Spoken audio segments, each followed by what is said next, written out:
Welcome to Comically Comics, your one-stop listen to all things comics. We're talking books, movies, TV shows, video games, and more. I must forewarn you, though, we are a spoiler cast, and what that means is we consider all properties, past, future, and present, to be valid, and we will spoil the hell out of them. I'm your host, Michael, along with my two co-hosts, Richard and Jeremy, and with all that being said, let's get started.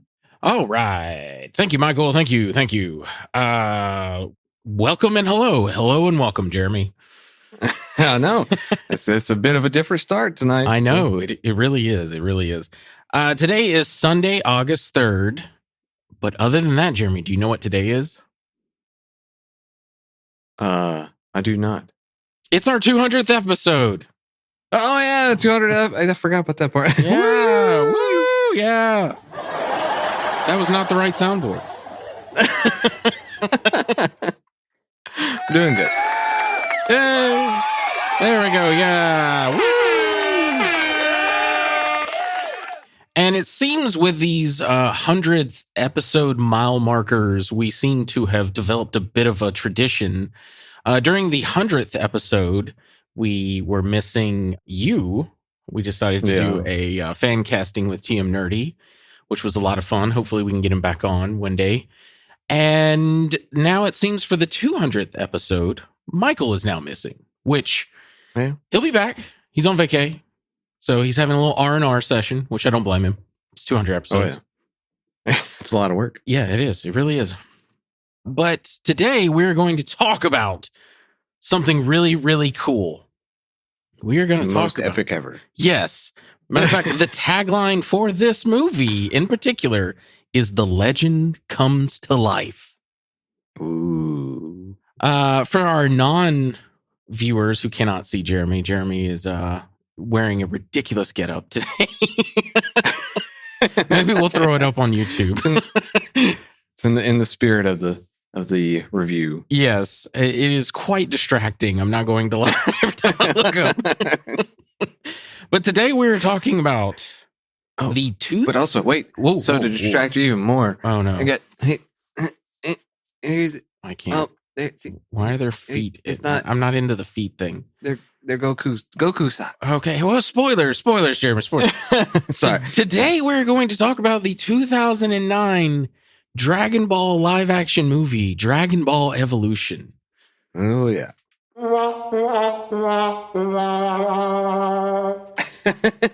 Is that a bit of a foreshadowing there? Oh yeah, no, this yeah. If anyone has actually seen this or even seen a trailer for this, they know. There's no hiding it. Unfortunately, this didn't do well, obviously, for obvious reasons. So, but anyway, I'm getting ahead of myself. I'm not used to doing this like Michael is, but we'll start off with the Whelmings. I didn't do first appearances because I'm not, and also for those that would say that this is anime and not comics, it's technically based off a manga written by Akira Toriyama. So it is a Japanese comic. But anyway, regardless, this is just an episode to fill till Michael gets back. And I was talking with Jeremy off Loophole. Yes, exactly. And I was talking with Jeremy off podcast. He's never actually seen this movie, which I have. And I was like, all right, we're doing that. You have to see it. It's ridiculous. So with all that said, Jeremy, what is your whelming for this movie? Underwhelmed to whelmed. Wow. And that probably gets better than what you will. Yeah. And it's just, so one question, was it produced by any substantial kind of company? There you go. I mean, it was released by 20th Century Fox. Oh, okay. Yeah, like. Well, then underwhelmed. like that Fox. Yeah. And I'm going to turn that off before we get like demonetized or something. Then, yeah, because like part of my whelming in that was like, I guess I should have seen that at the beginning, but I just was like, well, maybe if it was just somebody that like almost like a fan made film type thing, I'd give it a little extra grace. But yeah, no, it was bad. Like the literally looking like they just dropped a bed sheet that looked like forest behind them type thing. Like whatever background that they had looked like it was a bed sheet hanging there pretty much. So I mean, yeah. So that was bad. The acting was comical. Like it's just one of those like you kind of have to laugh along about it just because it's just pretty pitiful. But yeah, overall, I was underwhelmed. Yeah. I was, like I said, this is one of those we need a new whelming because, like, I'm below underly whelmed. To quote Michael, I'm like, fuck this movie. Like, growing up, obviously, I'm a kid of the 90s. I love anime. I love Dragon Ball Z. I watched all the Toonami stuff in the afternoon coming home from school. And when this movie came out, I saw the trailers and was like, no, God, no. And I don't think I saw it in theaters, but I eventually saw it when it came out, like on DVD, or I don't think streaming was a thing when this came out. But anyway, it's bad. It's so bad. It is. Yeah. It is bad from tip to tail. It is, and we'll get into all that. But to me, there's maybe one good little teeny tiny little nugget in it, and that's about it. Yeah. So starting off, the basic story is kind of like an amalgam of the Dragon Ball series, not the Dragon Ball Z, but the Dragon Ball series. And it's dealing with the King Piccolo arc and also a little bit of the tournament arc, but it's very loosely sprinkled in that. It's mostly the King Piccolo arc. So for those that don't know, it's basically Goku learns, like, Goku's grandfather dies. He's going to go grab the Dragon Balls to, like, wish him back.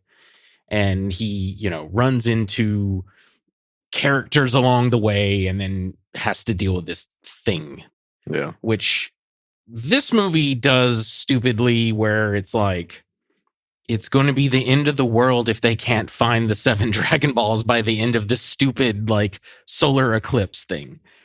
Yeah. And right off the bat, one of the things I absolutely hate about this movie, we'll get into the characters and the acting and stuff, but right now I'm just going to focus on the story itself, is for some reason, one thing that I liked about Dragon Ball is set in this weird world where it's not quite like ours. Like, everything's like a little island.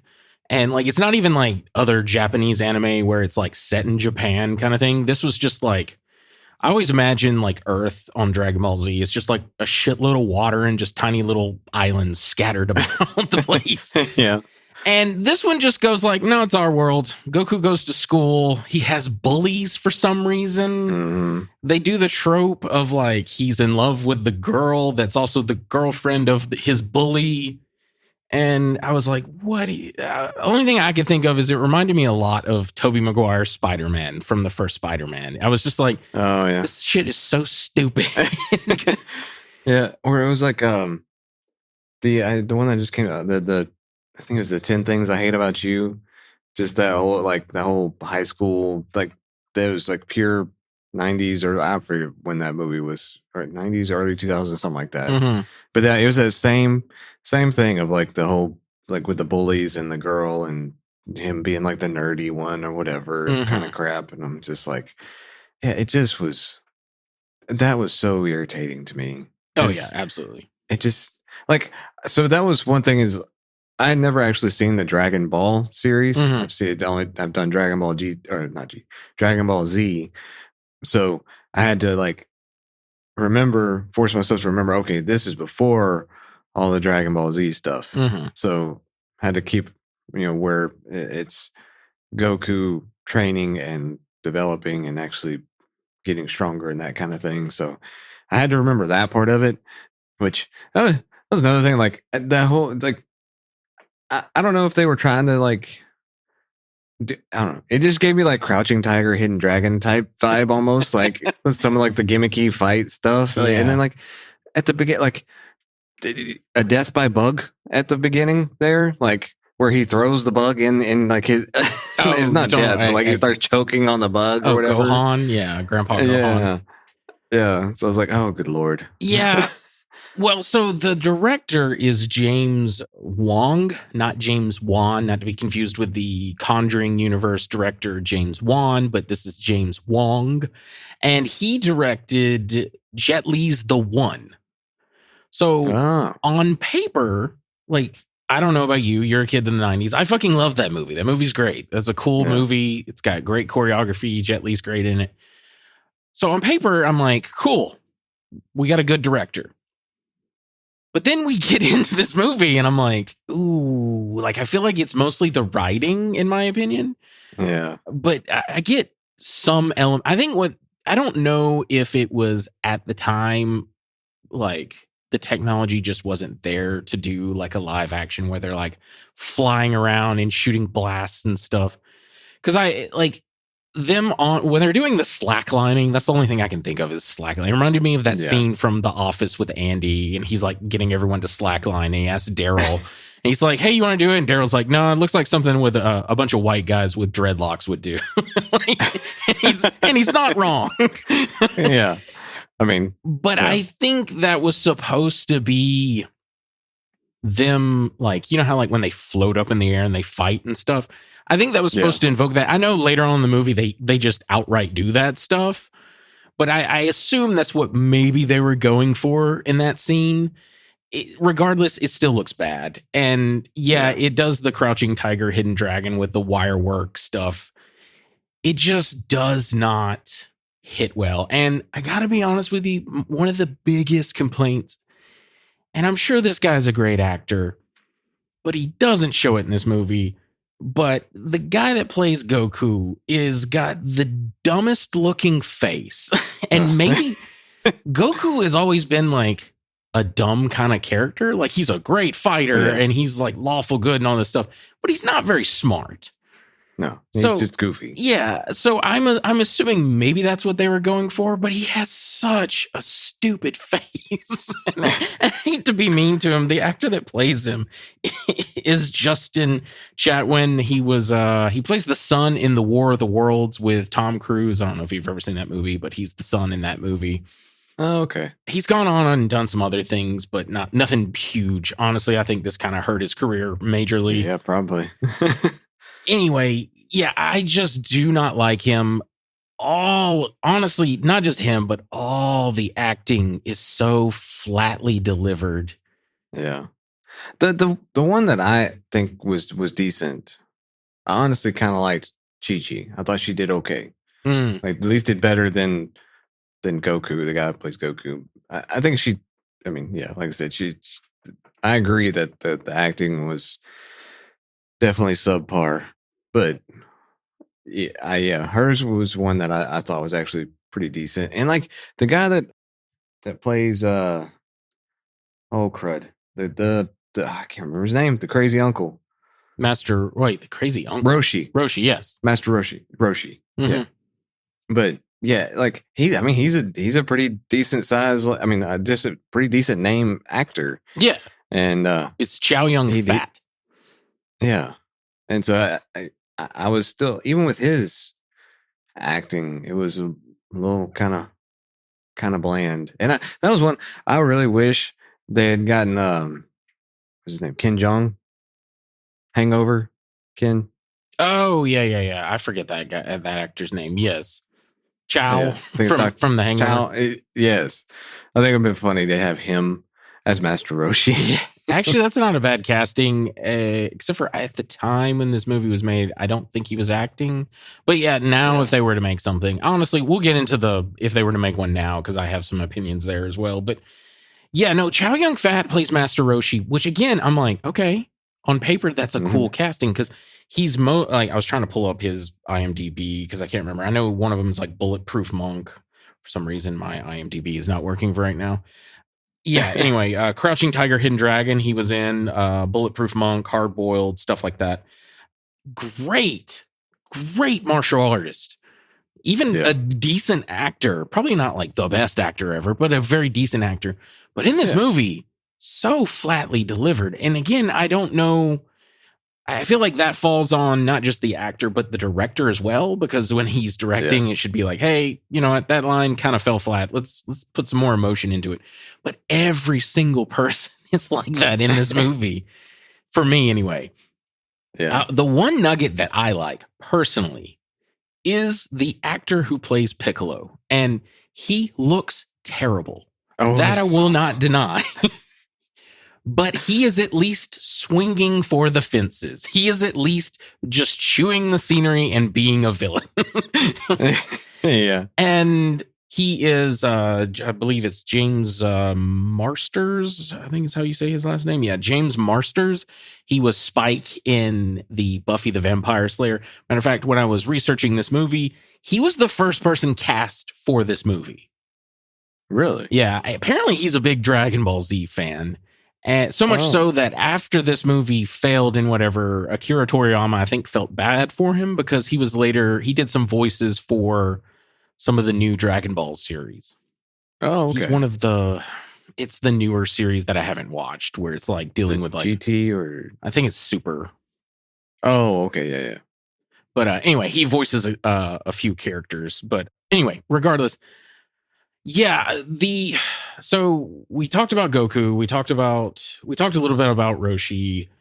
Bulma. I cannot stand Bulma in this movie. Yeah. Like her hair looks so stupid. And again, flat acting all around. And Yeah. she has thank you for taking that off, by the way. I didn't even mention that for our listeners to describe. He has a background of the typical Dragon Ball Z powering up to Super Saiyan, and then he was wearing some shades with Goku's signature hairstyle, which is also another thing that I need to get into on this. Oh, God, yeah. That was terrible. Chi-Chi's hair just looks so dumb. They don't give her the blue hair. They just give her a blue streak and like a paintball gun. Oh yeah, yeah. Their guns were just awful. Like it was terrible.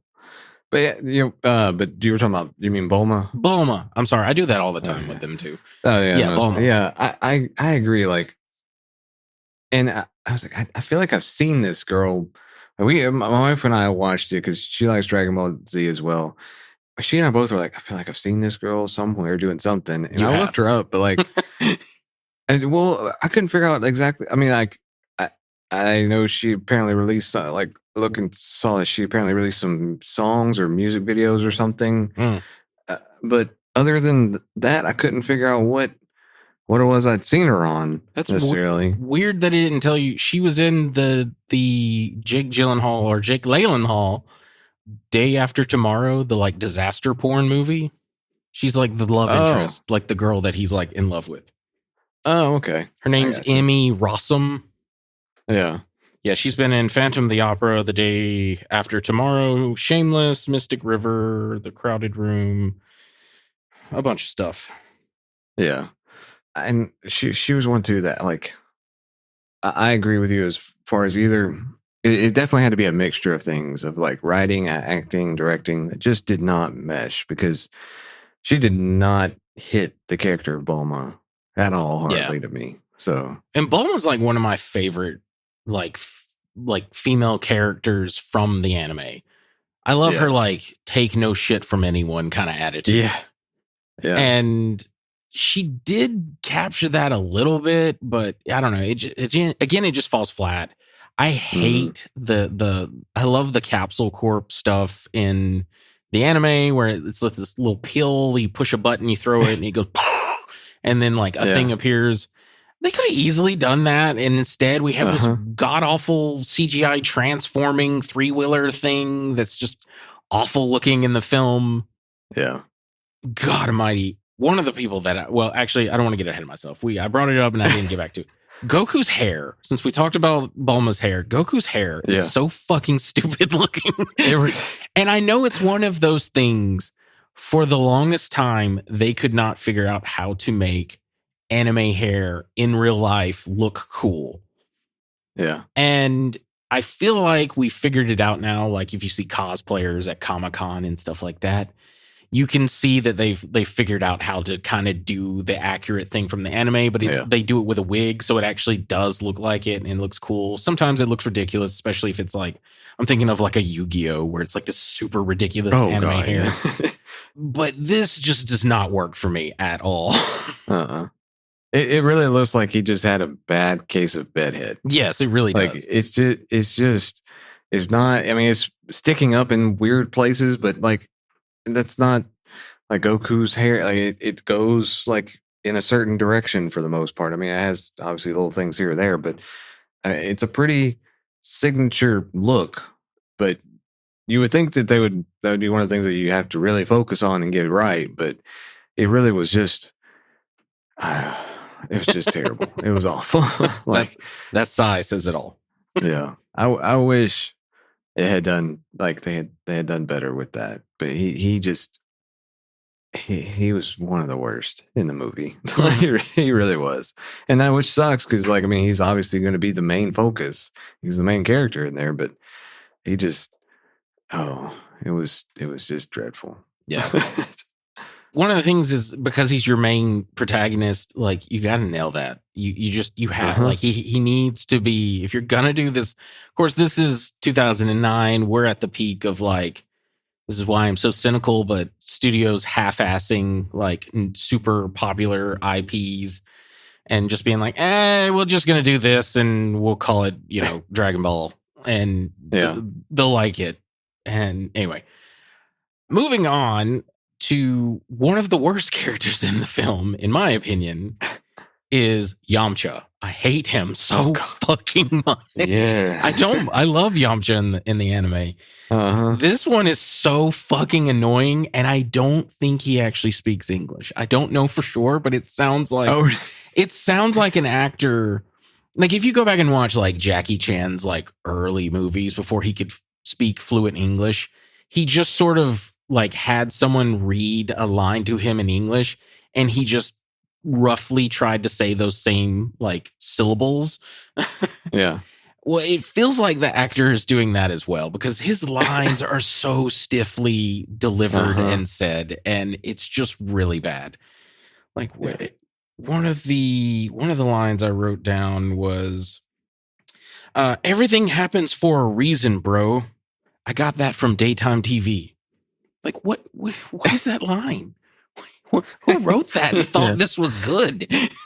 Yeah, I know that was, and then like there was one that whenever I don't know, it was in the midst of a fight or something, and like he was supposed to be, I don't know, he was like getting their attention, but it was just, oh look over there, kind of thing. Like that's all he would like. It felt like he would say like, I know that's not what he said exactly, but it just felt like it was just like, oh no, type thing. Like it was so terrible. And like that, I don't know, they tried to do the whole like whatever tension between Bulma and Yamcha there, and it was not, again, it was very neither forced. one of them were into it. Yeah. Neither one of them were into it. Neither one of them felt anything like, even like just to try to act like they portrayed anything really, like that they were interested at all. So I was like, man, this is just terrible. Yeah. And I hated that too. Yeah. And then like this just, I don't know why this popped in my head because it doesn't have to do anything what you were talking about. There's just like the other thing that drives me nuts too is how this world shifts very abruptly from like our world to the actual like Dragon Ball world. Cause like once we're done with Goku and his bullies, then it fully kind of becomes this weird like Dragon Ball world. Like when they go and find Master Roshi's house, which like I know in the comics, I know in the anime, he lives on that little island and it says like Kami's house on it or whatever. But like I appreciate like they're doing their own thing where he lives in the middle of a city and like the thing's like destroyed, so it like invokes the island. Like that I kind of appreciate. Like whatever, they're doing their own thing. It's not the full 1-to-1, and at this point I'll take whatever we can get. By the time we're at that point in the movie, I'm like, I'll take whatever the fuck I can get. Yeah. I knew they probably wouldn't give him the big giant goatee kind of thing that he has. I would appreciate him maybe wearing a turtle shell or something. Anyway, back to the actors. One of the actors that plays Mai, who is a character from the Dragon Ball Z anime, she's wearing a wig, and it is the wiggiest wig that ever wigged. It is so bad looking. Which one? I'm trying to remember which one she was. She's like the henchwoman for Piccolo. Oh yes. Okay. Yeah. Yeah. That was very bad too. Yes. Yeah. And like, I know that kind of goes back to what you were talking about earlier, as far as with Piccolo. Like, what was that? Like, I mean, it just his whole getup was just awful. I mean, like, could they not find somebody that was the guy that played him, not like ripped enough to be able to, because Piccolo doesn't wear armor. He doesn't. Oh yeah. He doesn't have that whole like black suit thing there and everything. I'm like, I don't know. And they did terrible about. It looked like they put something else on top of his head. Yeah, they did. It's probably like a little bald cap thing. Yeah, and it made it looked. I don't know. He doesn't have a big head in the anime. Like, it's not like he's like some alien head that's like twice as big as our heads or something like that. So it's a pretty big bald head though, but it has those little antennas. That's the part that I wanted to see. Like, especially now, like, you know, Mantis has like almost similar antennas. But yeah, no, I agree. Like, the Piccolo design, I like the acting for Piccolo, because this is not Piccolo Jr. that's in the DBZ universe. This is King Piccolo. Like, Piccolo Jr. will become the good guy that the like anti-hero kind of thing that we know. Wait. So that's two different Piccolos? Well, not technically. It's a thing. Namekians can like spat out an egg, and then they're like reborn, but they're not. And that's what happens when in the Dragon Ball anime, Goku like launches himself. I can't remember how he does it. I think he uses the Kamehameha wave, and he like launches himself at King Piccolo, and he like pierces himself through King Piccolo. Like, literally, there's a big giant hole through King Piccolo. And right before King Piccolo dies, he does this little, you know how the animation is drawn. But he does this like where he bows up his chest real big, and then he like hacks up an egg and spits it out off into the distance. And then later on, it hatches. And then that Piccolo is the Piccolo that you know from DBZ. Oh, okay. And it's even more ridiculous because later on in the Namekian saga, when Piccolo goes and forms with Kami, that technically, that you learn all this from Dragon Ball, but Kami and Piccolo were one person at one point, and Kami wanted to like purge him before, I forget what they called themselves. Kami wanted to basically purge himself of like all evil, and that's what formed King Piccolo. Oh, I gotcha. So that's why he goes in DBZ to form back with Kami, so that he can become more powerful to fight Frieza or whatever. I got we're in the weeds right now, boys, with the nerds. yeah. But that was something, like I said, like I'd never seen Dragon Ball before, so I wouldn't have known that. One thing I wasn't like, I agree to, like, and it didn't really hit me until what you were saying as far as the different scenery. Like, whenever they were at that, Chi-Chi, which again, I don't. It may have been in Dragon Ball, but as far, like, what did she have a rich? Her dad was that Ox. What's his name? Yeah, the Ox King. Ox King. Yeah. I don't know if it showed in Dragon Ball, like if he was rich or not, but it sure didn't seem like that in Dragon Ball Z. And like, I think she lives in a castle, which is what I think they're alluding to there. Yeah, no, it's if you don't know that, it's it's just weird. Like, all that shit should have been cut from them. It should have been from the anime. Like, Goku doesn't go to school. He lives off in a village somewhere with his grandpa. His grandpa dies. He learns that the Dragon Balls can grant a wish, so he's like, oh, I'm gonna go collect them all and wish for my grandpa to come back alive. And then he meets Bulma, and like you could write in where he eventually runs into Piccolo and all that stuff, who's also looking for the Dragon Balls.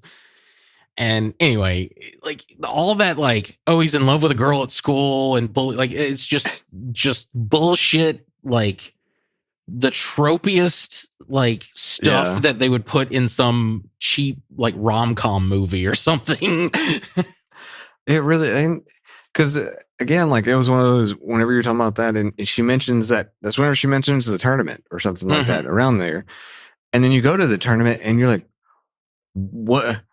Where is this? Like, is this in your dad's backyard or something? Like, and you just put up all the clips or something? Like, I don't know. It was just no explanation whatsoever. It was just, and all these random people there. What is this tournament? Nothing. Yeah.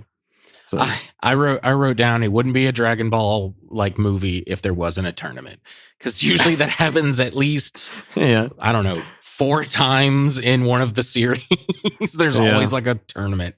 But the thing that annoys me is we get like 2 seconds of that tournament.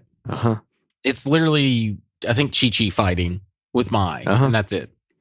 Yeah, she gets her blood or whatever, and then just like, all right, I'm done. Yeah.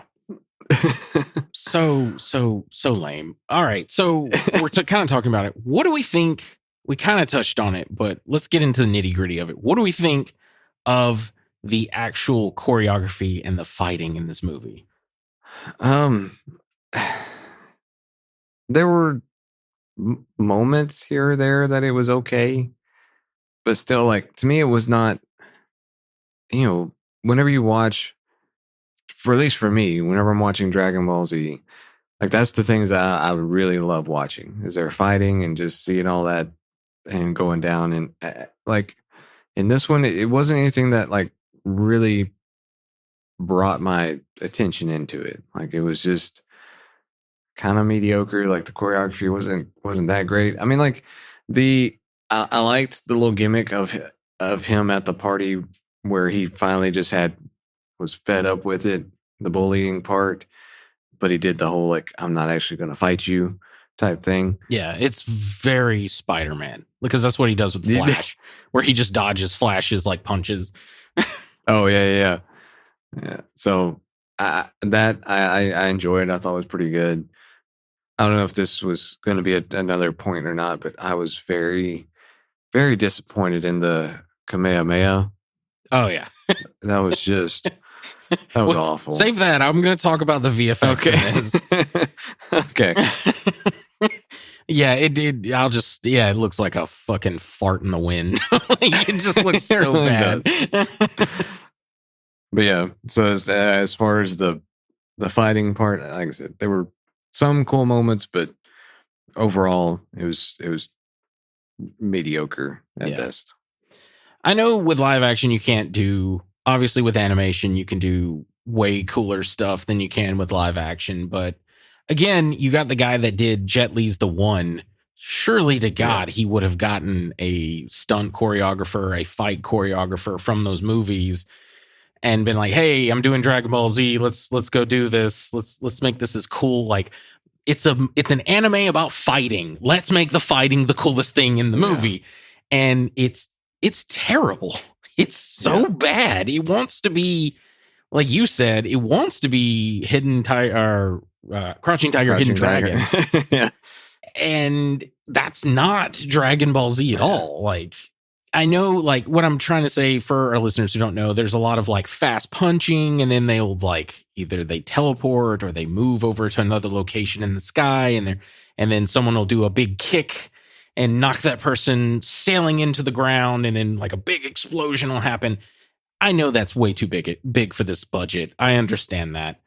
Matter of fact, I'm trying to remember when the third Matrix movie came out, but that was the closest thing we ever got to like a live action, like when Smith and Neo are fighting in the air and like he knocks him down to the street, and there's this big sort of explosion that like makes the rain, like it's like such a big shockwave that the rain is like unable to hit for a second. Like that was very Dragon Ball like. And you want to know when Matrix was made? I just looked it up. When? It's the Matrix Revolutions was the last one, right? I believe so, yeah. 2003. Oh man, that's Yeah.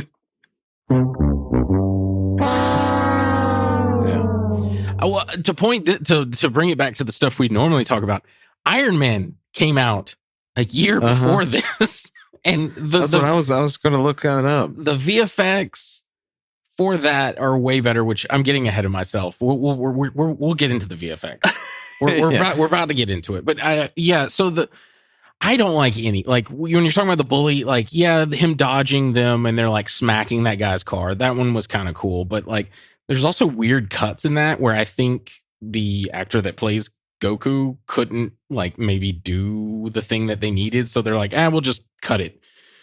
Yeah. Chi-Chi is pretty decent. Mm-hmm. I think that actress, she was also in a Street Fighter movie where she played like young Chun-Li, I think. I can't remember the name of it. So I think she knows some actual like martial arts or something like that. So maybe that's why she's better.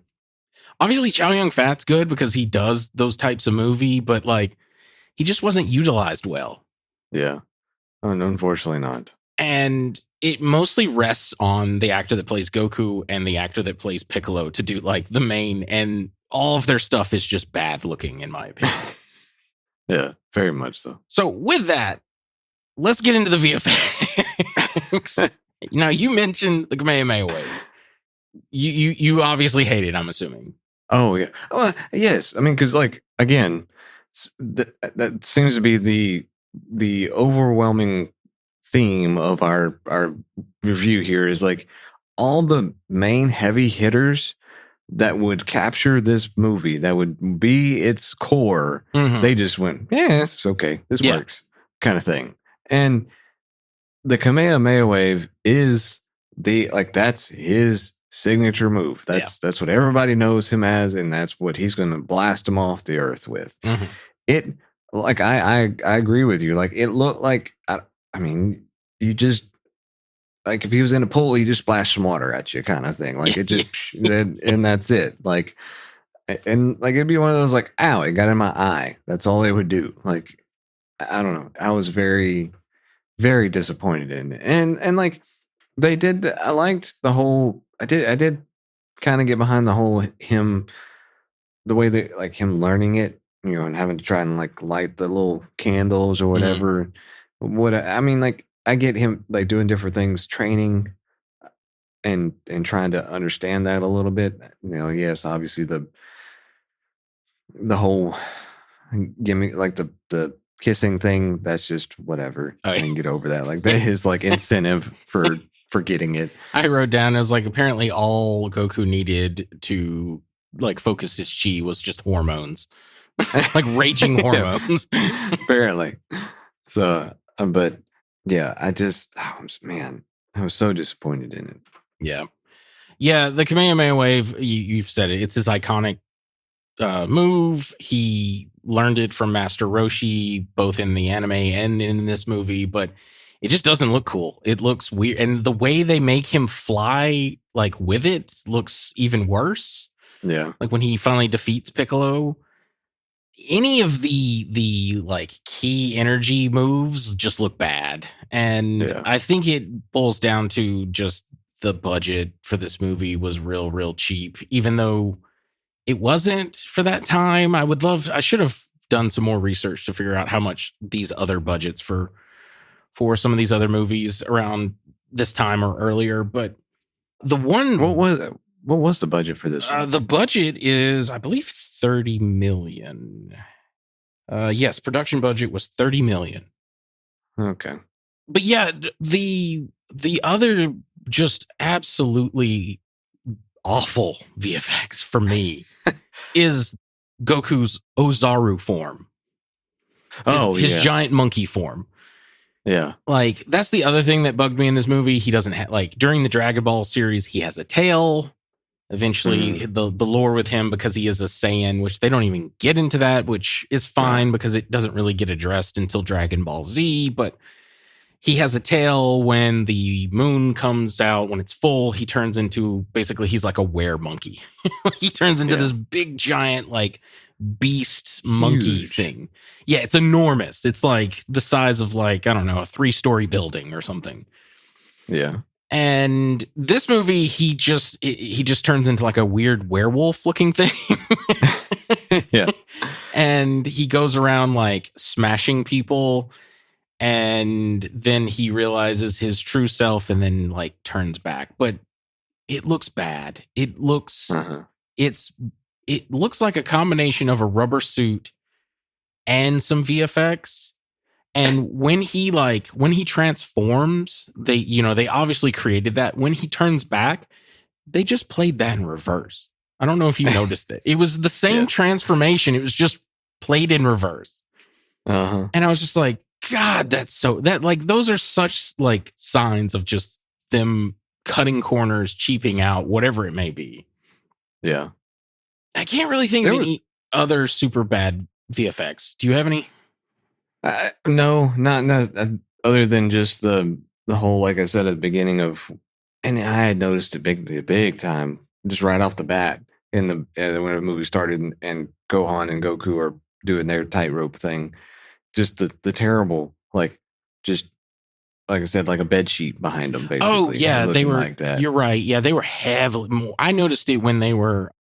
It was when they're on the 3-wheeler with Bulma, and they're in the like back. There was a lot of shots of like the background like bouncing all over the place, and it just clearly looked green screen. It was real bad. Terrible. It looked like an episode of Seinfeld or something when they're like driving the car. It just was really bad. like you have like the over exaggeration of driving the car type thing. Yeah, that was just awful. So I mean, those were really like just the main big things to me too on the VFX. Mm-hmm.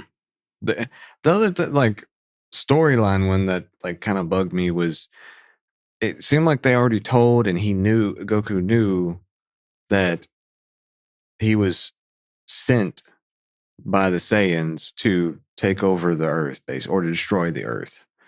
Like they reference it in the movie, but he doesn't learn that until Dragon Ball Z. Yeah. That's part of his whole thing. Like at the beginning, did they say Saiyans in the movie? I know Piccolo's like, or maybe they didn't say Saiyans, but they at least say like he was sent there to destroy the Earth, basically. Yeah.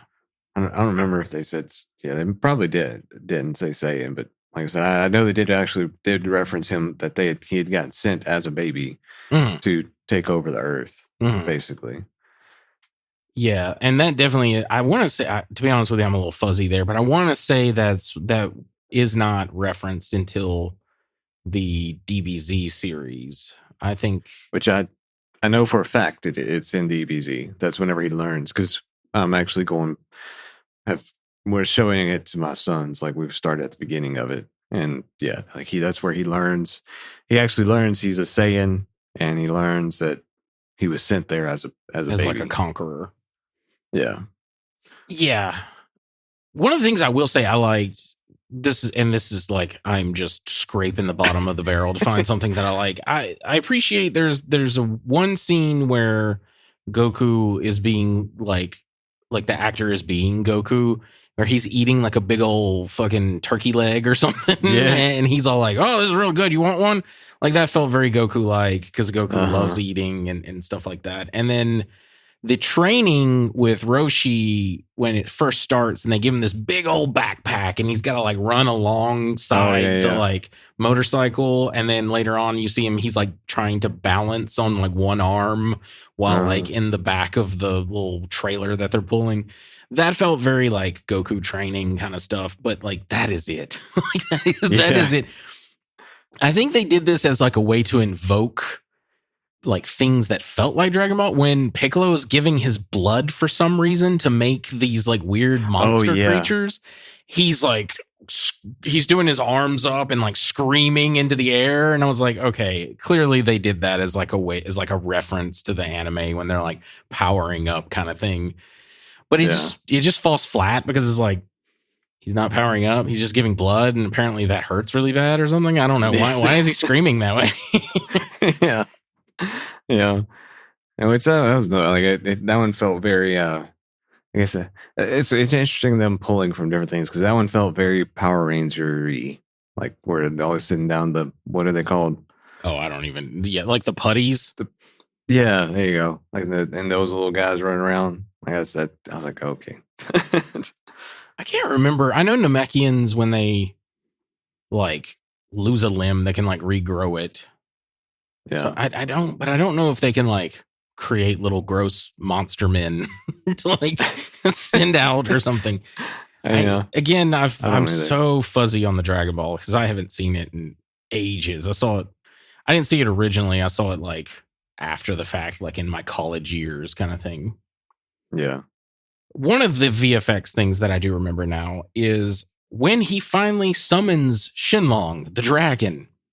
One of the most iconic things from Dragon Ball Z is the fucking I'm surprised they even got the Dragon Balls right in this movie.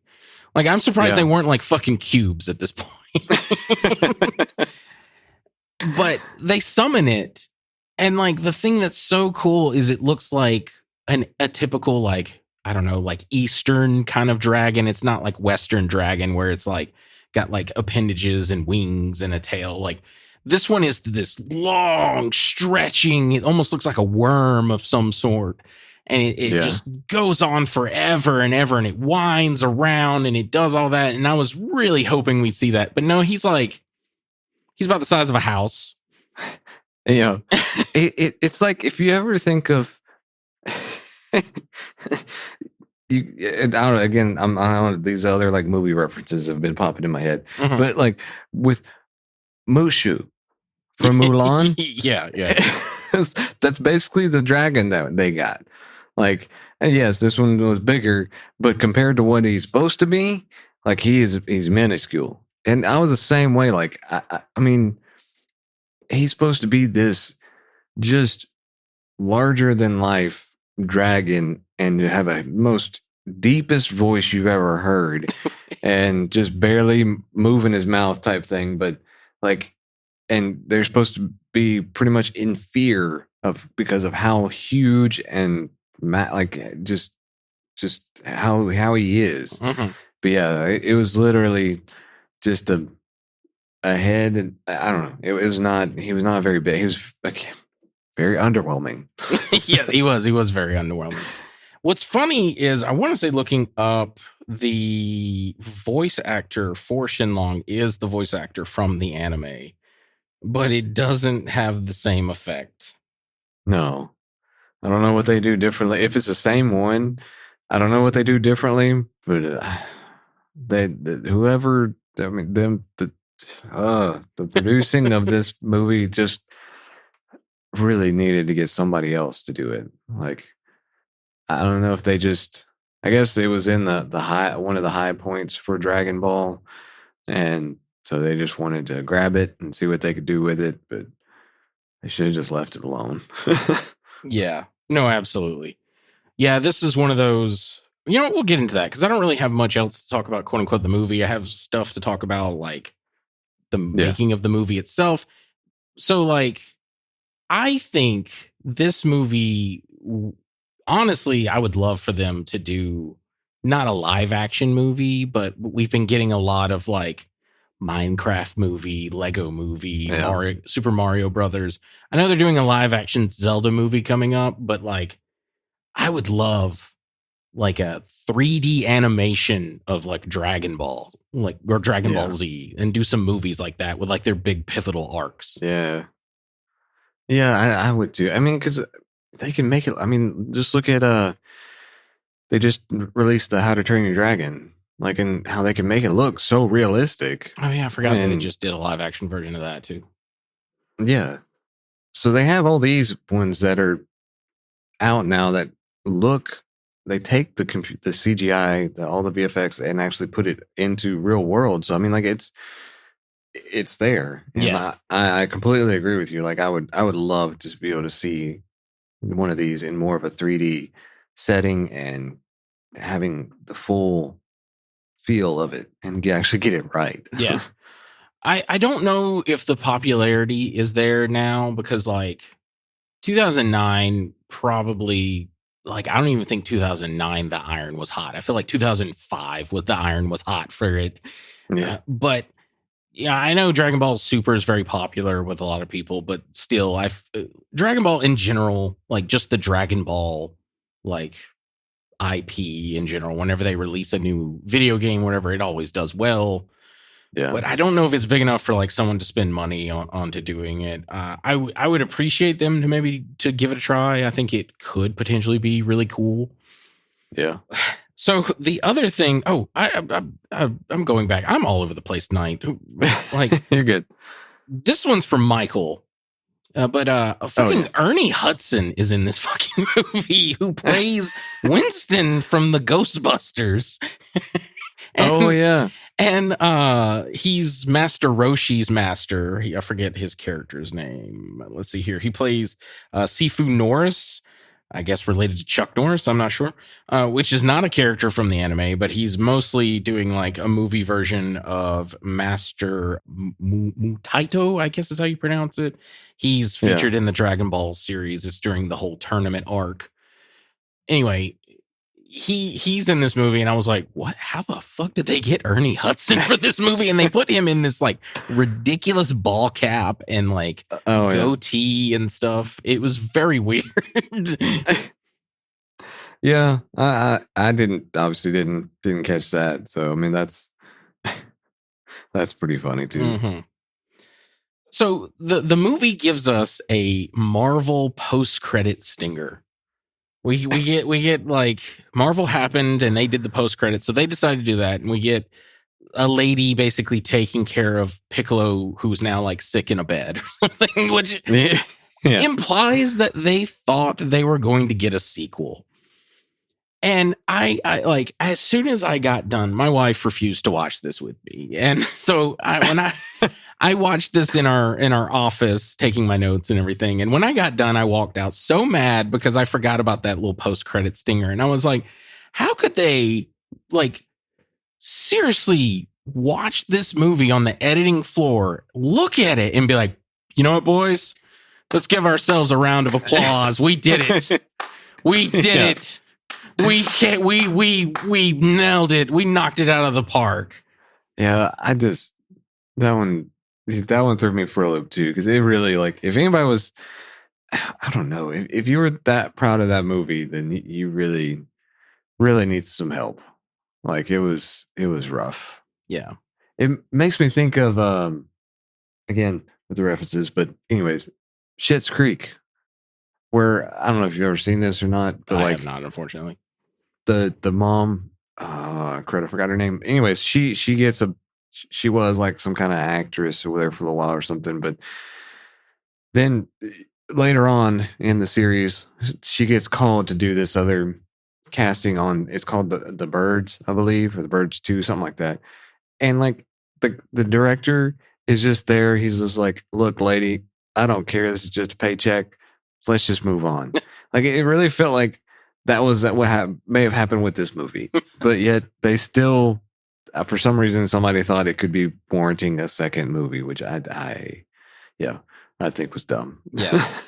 Well, Jeremy, I think you may be slightly psychic. I don't know for sure, because literally the next thing I was going to mention was the screenwriter publicly apologized and admitted that he knew nothing about the source material and that he only took it for a paycheck. Wow. That's so sad. Yeah. Like, man. Yeah. I hope he hasn't worked anywhere else. You know what? I haven't looked him up. Give me a second. Writer Ben Ramsey.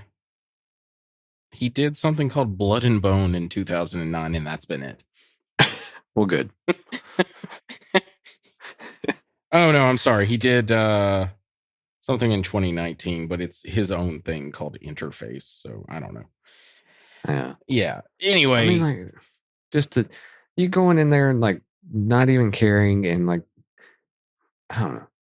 It just sucks, because I mean, that like we've been saying, this has been a series that has been going for like generations now, basically. And so it's just like, why couldn't you actually at least try?